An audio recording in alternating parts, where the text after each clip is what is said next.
যে দলে ছিলেন তৃণমূল কংগ্রেস, সেই তৃণমূল কংগ্রেসেই দীঘায় জগন্নাথ মন্দির করেছেন, আপনার রাজারহাটে দুর্গঙ্গম করবেন, শিলিগুড়ি মাটিগাড়ায় তিনি মহাকাল মন্দির করবেন। কিন্তু হুমায়ুন কবির তানার পয়সা এবং তানার কমের পয়সায় তিনি যখন একটা বাবরি মসজিদ করছেন, সেই দল থেকে আপনাকে সাসপেন্ড করলো। এই দলে এতদিন আপনি ছিলেন কিভাবে? ওই যে গা জ্বালা করছে, মসজিদ করার জন্য এত গা জ্বালা করছে, ক্ষমতাটার কমাস থাকে দেখবো তো। ফেব্রুয়ারি মাসে আসতে দিন, ফেব্রুয়ারি মাসে ইলেকশন কমিশন যেদিন ইলেকশনের শিডিউল ডিক্লেয়ার করবে, সেদিন আমরা সবাই সাধারণ মানুষ হয়ে যাব, আর বিধায়ক থাকবো না, 294টাই সাধারণ মানুষ হয়ে যাবে। আর ইলেকশন কমিশনে নিয়ম অনুযায়ী, সংবিধান অনুযায়ী মমতা বন্দ্যোপাধ্যায় কেয়ারটেকার মুখ্যমন্ত্রী থাকবে। ইলেকশনের রেজাল্ট পরে কে শপথ নেবে দেখতে পাবো। কটা সিটে প্রার্থী দেবেন, কটা জেতার লক্ষ্য করছেন? আমি এখন পর্যন্ত বারবার বলে এসছি 135, আজকের দিনে হিসাব আছে 182। আপনি কাল পর্যন্ত যান, আগামী ফেব্রুয়ারি পর্যন্ত আসুন, 294টাতেও লড়তে পারি, কোনো চিন্তা নেই। গতকালকেই বিজেপির একজন দীর্ঘদিনের মণ্ডল সভাপতি বা জেলা কমিটির আসর আলী রেজিনগরে, তিনি অনেক দিন ধরে বিজেপি করতেন, সে কালকে আমার দলে কালকেই জয়েন করেছে, আমার সঙ্গে হাত মিলিয়েছে। কালকে ডায়াসে তাকে তুলব। আরও অনেক বিজেপির কর্মী কালকে আমাদের নতুন দলে আসবে। তৃণমূলের হাজার হাজার সাধারণ কর্মী যারা তৃণমূলকে ভোট দিয়ে 3বারে মুখ্যমন্ত্রী করেছে, অগণিত লক্ষ লক্ষ সাধারণ মানুষ কালকে আমার এই নতুন দলের সূচনায় উপস্থিত থাকবে। কালকে রেজিনগর মঞ্চ থেকে আপনি যে একটা মানুষের সংখ্যা করেছিলেন যে এতগুলো মানুষ হতে পারে, কিন্তু এইখানকার মানুষ বলছে আপনি যা সংখ্যা করেছিলেন তার থেকে মানে 10 লক্ষর মানুষ তারা আশঙ্কা করছে এই মাঠে জমায়েত।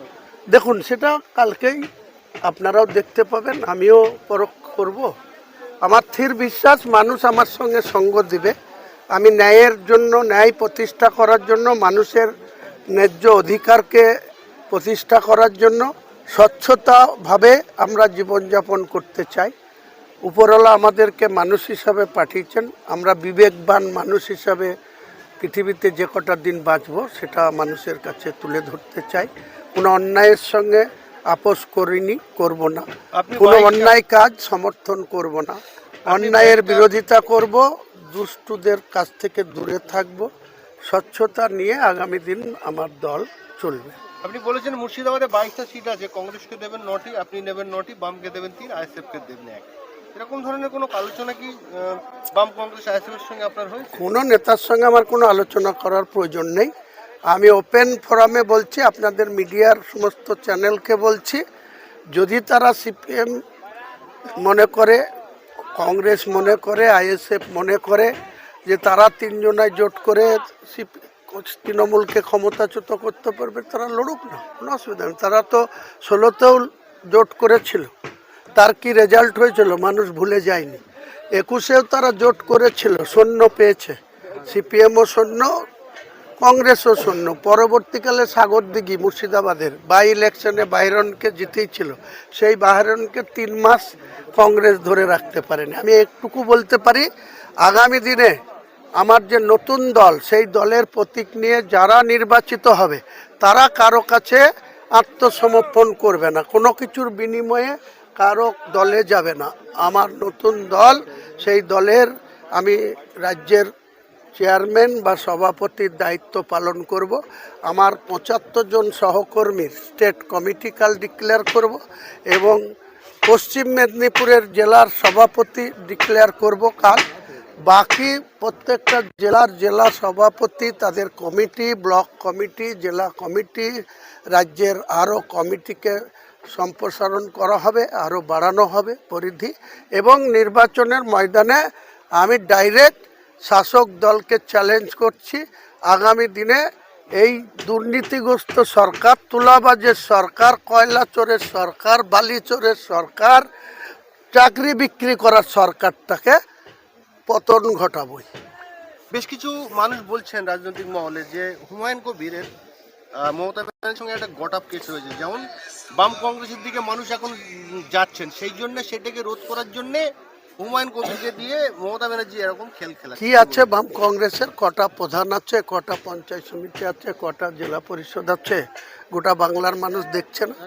আমার কোনো দরকার করে না কারোর সাথে তলায় তলায় আন্ডারগ্রাউন্ডে কোনো রিলেশন রাখা। হুমায়ুন কবির যা বলে সোজা সাপটা বলে, যখন দরকার হয় তুলে ব্যাট মেরে ছক্কা, আর না হলে বোল্ড আউট হয়ে বাড়ি ঢুকে যাবো, কোনো অসুবিধা নেই। কোন রাজনৈতিক দল যদি আপনার দল ঘোষণা করার পরে যদি আপনার সঙ্গে বসে যদি সমঝোতা করতে চান আপনি? বিজেপি আর টিএমসি বিরোধী যে কোনো রাজনৈতিক দল আমার সঙ্গে আসতে চাইলে বা আমাকে ডাকলে তাদের সাথে বসতেও আমি রাজি আছি, আমার কাছে আসলেও তাদের সঙ্গে বসতে রাজি আছি, দরজা খোলা থাকছে। আপনি কংগ্রেসও করেছেন, তৃণমূলও করেছেন এবং বিজেপিও একটা সময় বিজেপি ভোটে দাঁড়িয়েছিলেন। তাহলে এখন আপনি বলছেন যে বিজেপি এবং তৃণমূলকে বাদ দিয়ে যে কোনো দলের সঙ্গে হ্যাঁ, আমার তো লক্ষ্য হচ্ছে পশ্চিমবাংলায় তো টিএমসি ক্ষমতায় আছে, বিজেপি অপোজিশনে আছে। 65 জনের প্রথম যখন 2021-এ ভোট হয়েছিল এরা 77টা সিট, আর আইএসএফ এর 78। এই যে আমাদের জনাব ফিয়াদ হাকিম বারবার বলেন, বড়াই করে বলেন যে মুখ্যমন্ত্রী এই ছবি থাকলে সবাই তারা পার পেয়ে যাবে।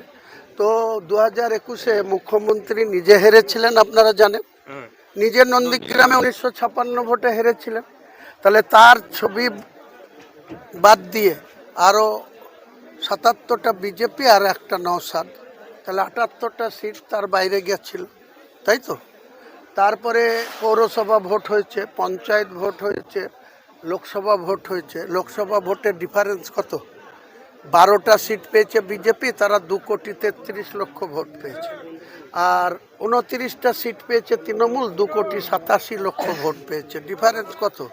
এই ডিফারেন্সটা কোন জায়গায় যাবে আগামী নির্বাচনে? 2021 সালে 213 পেয়েছিল তৃণমূল কংগ্রেস, আর 77 পেয়েছিল বিজেপি, একটা নওশাদ। ভোটের ডিফারেন্স ছিল ক পার্সেন্ট? 5%। এরা 44% ধরেন, আর এরা 39%। তাহলে 5-6%-এর ডিফারেন্স ছিল।